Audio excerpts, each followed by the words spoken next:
ಮುಖ್ಯಮಂತ್ರಿ ಸ್ಥಾನಕ್ಕೆ ಸಿದ್ದರಾಮಯ್ಯನವರು ರಾಜೀನಾಮೆ ಕೊಟ್ಟ ಬಳಿಕ ಇಡೀ ಸಚಿವ ಸಂಪುಟವನ್ನು ವಿಸರ್ಜನೆಗೊಳಿಸಲಾಗಿದೆ. ಇನ್ನೇನಿದ್ರು ನೂತನವಾಗಿ ನೇಮಕ ಆದಂತಹ ಮುಖ್ಯಮಂತ್ರಿಯಿಂದ ಹೊಸದಾಗಿ ಸಚಿವ ಸಂಪುಟವನ್ನು ಪುನರ್ರಚನೆ ಮಾಡಬೇಕಾಗುತ್ತೆ. ಈ ಪೈಕಿ ಹಿರಿಯ ಶಾಸಕರು ಕೂಡ ಸಾಕಷ್ಟು ಸಂಖ್ಯೆಯಲ್ಲೇ ಇದ್ದಾರೆ. ಇದರಲ್ಲಿ ಹಿರಿಯ ಶಾಸಕರಾದ ಬೇಳೂರು ಗೋಪಾಲಕೃಷ್ಣ ಕೂಡ ಒಬ್ರು ನನ್ನ ಜೊತೆ ಅವರೇ ಇದ್ದಾರೆ. ಬನ್ನಿ ನೇರವಾಗಿ ಮಾತನಾಡಿಸ್ತಾ ಹೋಗೋಣ. ಸರ್, ಆಕಾಂಕ್ಷಿಗಳ ಲಿಸ್ಟಲ್ಲಿ ಪ್ರಬಲವಾಗಿ ಪ್ರಮುಖವಾದಂಥ ಆಕಾಂಕ್ಷಿ ನೀವು ಏನು ಹೇಳ್ತೀರಿ ಸರ್? ಅಲ್ಲ ನೋಡಿ, ನಮಗೆ ಒಂದು ಈ ರಾಜ್ಯದ ರಾಜಕಾರಣದಲ್ಲಿ ಹೊಸ ತಿರುವು ಬಂದಿದೆ. ಈ ರಾಜ್ಯದ ಮುಖ್ಯಮಂತ್ರಿಗಳಾಗಿ 3 ವರ್ಷ ಅಧಿಕಾರ ಮಾಡಿರುವಂಥ ಮಾನ್ಯ ಮುಖ್ಯಮಂತ್ರಿಗಳು ಸಿದ್ದರಾಮಯ್ಯ ಸಾಹೇಬರು ನಮ್ಮ ಕಾಂಗ್ರೆಸ್ ಪಕ್ಷದ ವರಿಷ್ಠರು. ಹಿಂದೆ 5 ವರ್ಷ ಮಾಡಿ ಈ ಸರಿ 3 ವರ್ಷ ಮಾಡಿದರು. ಅವರು ಯಾವುದೇ ಗೊಂದಲ ಇಲ್ಲದ ರೀತಿಯಲ್ಲಿ ಹೈಕಮಾಂಡ್ ಆದೇಶದ ಪ್ರಕಾರವಾಗಿ ಇವತ್ತು ಭಾಳ ಇದರಲ್ಲಿ ರಾಜೀನಾಮೆ ಕೊಟ್ಟಿದ್ದಾರೆ. ಮುಂದಿನ ಪ್ರಕ್ರಿಯೆ ನಡೀತಾ ಇದೆ. ಬಹುಶಃ CLP ನಾಳೆ ಆಗ್ಬೋದು ಅನಿಸ್ತದೆ. ನಮ್ಗೆ ಅನಿಸ್ತದೆ ಇವತ್ತು ನಾವೆಲ್ಲ ಗೊತ್ತಿದ್ದಂಗೆ ಮುಂದೆ 28ಕ್ಕೂ ಸಹ ರಾಜ್ಯ ಸರ್ಕಾರ ನಮ್ಮದೇ ಬರಬೇಕು ಅನ್ನೋ ಉದ್ದೇಶ ನಮ್ಮದು ಬಿಟ್ಟರೆ ಬೇರೆ ಇಲ್ಲ. ನಮ್ಮ ಉದ್ದೇಶ ಏನು ನಾವು ಕೇಳ್ತೀವಿ. ಒಬ್ಬ ಶಾಸಕನಾಗಿ 3 ಟರ್ಮ್ MLA ಆಗಿ ಒಂದು ಸಮಾಜ ಹಿಂದುಳಿದ ವರ್ಗದ ಬಂದಿದ್ದೀನಿ, ನನಗೊಂದು ಅವಕಾಶ ಕೊಡಿ ಅಂತ ಕೇಳೋದೇನು ತಪ್ಪಿಲ್ಲ. ನಾವೆಲ್ಲರೂ ಕೇಳಿದ್ದೀವಿ. 25ರಿಂದ 30 ಜನ ಹೋಗಿ ಡೆಲ್ಲಿಗೆ ಹೋಗಿದ್ದೀವಿ, ಇಲ್ಲೂ ಕೇಳಿದ್ದೀವಿ, ಒಂದು ಮೀಟಿಂಗು ಮಾಡಿದ್ದೀವಿ. ಅದನ್ನು ವರಿಷ್ಠರು ಮತ್ತು ರಾಜ್ಯ ನಾಯಕರು ತೀರ್ಮಾನ ಮಾಡ್ತಾರೆ. ಅಲ್ಲಿವರೆಗೆ ನಾವೇನು ಹೇಳಕ್ಕೆ ಬರಲ್ಲ. ನಾವೊಂದು ಕೊಡಿಯನ್ನು ಕೇಳಕ್ಕೆ ಹಕ್ಕಿದೆ, ಕೇಳಿದ್ದೀವಿ ಅಷ್ಟೇ. ನಾಳೆ ಶಾಸಕಾಂಗ ಪಕ್ಷದ ಸಭೆ ಇದೆ. ತಾವು ಕೂಡ ದೆಹಲಿಗೆ ಹೋಗಿ ಸುಮಾರು ಬಾರಿ ಹೋಗಿ ಭೇಟಿಯನ್ನು ಮಾಡ್ಬಂದ್ರೆ ಹಿರಿಯ ಶಾಸಕರಿಗೆ ಅನ್ಯಾಯ ಆಗ್ತಾ ಇದೆ, ಇವರೇ ಅವಕಾಶ ಮಾಡಿಕೊಡ್ಬೇಕು ಅಂತ ಹೇಳಿ. ಸೊ ನಾಳೆ ಏನಾದ್ರು ಪ್ರಸ್ತಾಪ ಮಾಡ್ತಾರೆ ಈ ಬಗ್ಗೆ ಅಂತ?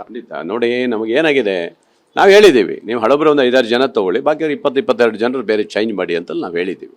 ಸಾಕು, 3 ವರ್ಷ ಅಧಿಕಾರವನ್ನು ಅವರು ಈಗಾಗಲೇ ಮಾಡಿದ್ದಾರೆ.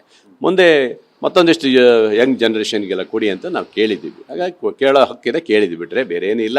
ಅದನ್ನು ಕೊಡೋದು ಬಿಡೋದು ಹಾಗಂತೇಳಿ ನಾವು ಯಾರು ಭಿನ್ನಮತ ಮಾಡೋರು, ಪಕ್ಷ ವಿರೋಧಿ ಚಟುವಟಿಕೆ ಮಾಡೋರು ಇವ್ರು ಯಾವುದೂ ನಮ್ದಿಲ್ಲ. ನಾವು ಪಕ್ಷದ ವರಿಷ್ಠರು, ಹೇಗೆ ಮುಖ್ಯಮಂತ್ರಿಗಳು ಇವತ್ತು ಯಾರು ಪಕ್ಷದ ವರಿಷ್ಠರು ಏನು ಹೇಳಿದ್ರು ಕೊಟ್ಟರು ರಾಜೀನಾಮೆ, ಹಾಗೆ ನಮ್ಮದು ಇರುತ್ತೆ. ನಾವು ಸಹ ಪಕ್ಷದ ಶಿಸ್ತಿನ ಸಿಪಾಯಿಗಳಿದ್ದಂಗೆ ಆ ಥರ ಯಾವುದೇ ಗೊಂದಲ ಮಾಡ್ಲಿಕ್ಕೆ ಹೋಗೋದಿಲ್ಲ ನಾವು. ಬೇಳೂರು ಗೋಪಾಲಕೃಷ್ಣಗೆ ಸಚಿವ ಸ್ಥಾನ ಕೊಡಬೇಕು ಅಂತಂದ್ರೆ ಯಾವ ಕಾರಣಕ್ಕಾಗಿ ಅಂತ? ನಾನು 3 ಟರ್ಮ್ MLA ಆಗಿದ್ದೆ ನಾನು. ಹಾಗಾಗಿ ನಾನು ಒಬ್ಬ ಹಿಂದುಳಿದ ವರ್ಗದ ಇಡೀ ಸಮಾಜದಿಂದ ಬಂದಿರುವಂಥದ್ದು. ಈಗ ಹಿಂದೆ ಮಧು ಬಂಗಾರಪ್ಪನವ್ರಿಗೂ ಕೊಟ್ಟಿದ್ದಾರೆ. ಅವರು ಸಹ ಮಾಜಿ ಮುಖ್ಯಮಂತ್ರಿ ಮಗ ಅಂತ ಹೇಳಿ ಅವರಿಗೂ ಕೊಟ್ಟಿದ್ದಾರೆ. 3 ವರ್ಷ ಅಧಿಕಾರವನ್ನು ಅವರು ಸಹ ಮಾಡಿದ್ದಾರೆ. ನಮಗೊಂದು ಅವಕಾಶ ಕೊಡಿ ಅಂತ ನಾವು ಕೇಳಿದ್ವಿ ಬಿಟ್ಟರೆ ಹಾಗಂತ ಹೇಳಿ ನಾವು ಯಾವುದೇ ಭಿನ್ನಮತ ಚಟುವಟಿಕೆ ಮಾಡಲ್ಲ, ಮಾಡೋದು ಇಲ್ಲ. ಅಂದ್ರೆ ಸಚಿವ ಸ್ಥಾನ ಕೊಟ್ಟಿದ್ದೆ ಆದರೆ ಇಂಥದ್ದೇ ಖಾತೆ ಬೇಕು ಅಂತ ಏನಾದ್ರು ಇದೆಯಾ? ಇಲ್ಲ ಸರ್, ಯಾವುದೂ ಇರಲ್ಲ.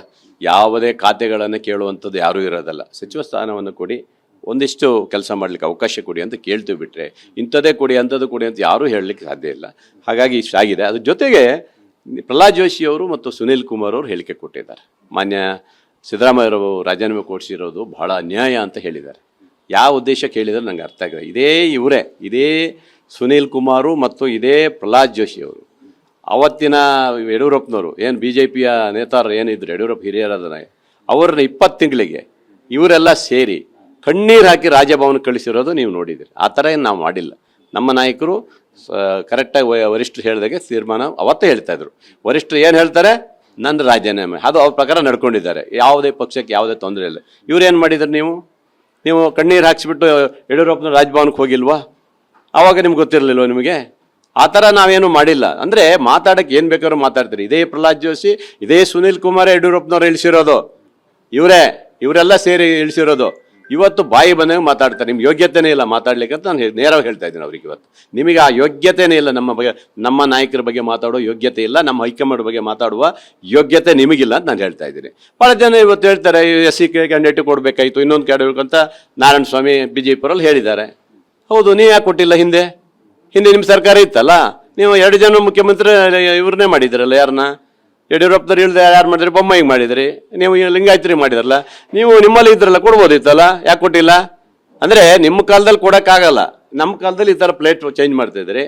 ಇವೆಲ್ಲ ನಾಟಕ ಬಿಡಬೇಕು BJPಯವರು. ನಮ್ಮ ಉದ್ದೇಶ ಈ ರಾಜ್ಯದಲ್ಲಿ ಮತ್ತೆ 28 ಕಾಂಗ್ರೆಸ್ ಸರ್ಕಾರ ಬರಬೇಕು ಅನ್ನೋದೇ ನಮ್ಮ ತೇರಿ, ಅಷ್ಟೇ ಬಿಟ್ಟರೆ ಮತ್ತೇನೂ ಇಲ್ಲ. ನಮ್ದು ಸದ್ಯ DK ಶಿವಕುಮಾರ್ ಮತ್ತೆ ಸಿದ್ದರಾಮಯ್ಯ ಇಬ್ರು ಕೂಡ ದೆಹಲಿಯಲ್ಲಿದ್ದಾರೆ.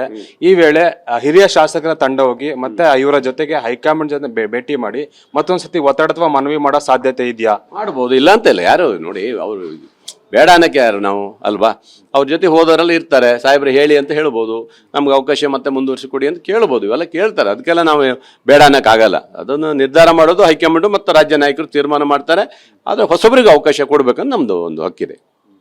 ಸರ್, ಈಗ ಸರ್ಕಾರ ರಚನೆ ಆದಂಗೆ ತಾವು ಹೇಳ್ತಿದ್ರಿ ಹಿರಿಯರಿಗೆ ಅವಕಾಶ ಕೊಡಬೇಕು ಅಂತ ಹೇಳಿ. ಒಂದು ವೇಳೆ ಜನರಿಗೆ ಅಷ್ಟೇ. ಓಕೆ, ಈಗ ಒಂದು ವೇಳೆ ಕೊಡದೇ ಇದ್ರೆ ಬೇಳೂರು ಗೋಪಾಲಕೃಷ್ಣ ಅವರ ಮುಂದಿನ ನಡೆ ಏನು? ನಡೆ ಗಿಡೆ ಏನೂ ಇಲ್ಲ. ನಮಗೆ ರಾಜ್ಯದ ಮುಖ್ಯಮಂತ್ರಿಗಳಾಗಿ ಸಮರ್ಥವಾಗಿ ನಡೆಸಿ ಪಕ್ಷ ತಂದ್ರೆ ಸಾಕು, ಅದಕ್ಕೂ ಖುಷಿ ಇದೆ. ನಾವು ಹಕ್ಕು ಕೇಳ್ತೀವಿ, ಕೊಟ್ರೆ ಆಯ್ತು, ಕೊಡೋದಾರೆ ಸುಮ್ಮನೆ ಇರ್ತೀವಿ ಅಷ್ಟೇ. Thank you. ಇದಿಷ್ಟು ಕೂಡ ಕಾಂಗ್ರೆಸ್ನ ಹಿರಿಯ ಶಾಸಕ ಬೇಳೂರು ಗೋಪಾಲಕೃಷ್ಣ ಅವರ ಸ್ಪಷ್ಟವಾದ ಮಾತು. ಈಗಾಗಲೇ ನಾವು 3-4 ಬಾರಿ ಗೆದ್ದಿದ್ದೀವಿ, ಹಿರಿಯರಿಗೂ ಕೂಡ ಒಂದು ರೀತಿ ಅವಕಾಶವನ್ನು ಮಾಡಿಕೊಡ್ಬೇಕು, ಹೊಸಬರಿಗೂ ಕೂಡ ಸಚಿವರಾಗುವಂತ ಒಂದು ಅವಕಾಶವನ್ನು ಕಲ್ಪಿಸಿಕೊಡ್ಬೇಕು. ಈ ನಿಟ್ಟಿನಲ್ಲಿ ಅಗತ್ಯ ಬಿದ್ದರೆ ಮತ್ತೊಂದು ಬಾರಿ ನಾವು ಹೈಕಮಾಂಡ್ ನಾಯಕರನ್ನ ಭೇಟಿ ಮಾಡ್ತೇವೆ, ಹಿರಿಯ ಶಾಸಕರೆಲ್ಲ ಕೂಡ ಹೈಕಮಾಂಡ್ಗೆ ಭೇಟಿಯನ್ನು ಮಾಡಿ ಒಂದು ರೀತಿ ಒತ್ತಡವನ್ನು ಹೇಳ್ತೇವೆ ಅನ್ನೋ ಮಾತನ್ನು ಹೇಳ್ತಾ ಇದ್ದಾರೆ. ಕ್ಯಾಮರಾ ಪರ್ಸನ್ ಜಗನ್ ಜೊತೆ ಅನಿಲ್ ಕಲ್ಕೆರೆ, TV9 ಬೆಂಗಳೂರು.